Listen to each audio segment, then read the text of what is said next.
Hi நண்பா நண்பீஸ், welcome to Sri vlog. இன்றைக்கி ரவை தோசை தாங்க செய்ய போகிறோம். எப்படி செய்கிறதுன்னு பார்த்துடலாமா? 1 கப் ரவை எடுத்துக்கலாம், 1/2 கப் மைதா, 1/4 கப் அரிசி மாவு சேர்த்துக்கலாங்க. இதோட ஃபுல் வீடியோ லிங்க் கீழே டேக் பண்ணியிருக்கேன், மறக்காமல் செக் பண்ணி பாருங்கள். இப்போ 2 கப் தண்ணி ஊற்றிக்கலாங்க. 1 2 இதை மிக்ஸ் பண்ணி ஒரு 1 மணி நேரம் ஊற வச்சுக்கலாங்க. இப்போ ஒரு மிக்சர் ஜாரில் மிளகு, ஜீரகம், கருவேப்பிலை, பச்சை மிளகாய், இஞ்சி, பூண்டு, முந்திரி சேர்த்து அரைச்சிக்கலாங்க. இப்போ இதோடவே வெங்காயம் சேர்த்து அரைச்சிக்கலாம்.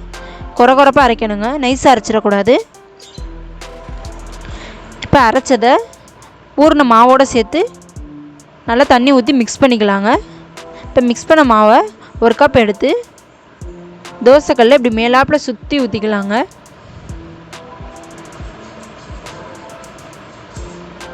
இப்போ எண்ணெய் ஊற்றிக்கலாம். இப்போ தோசையை திருப்பி போட்டுடலாங்க. ரவை தோசை ரெடி ஆயிடுச்சுங்க.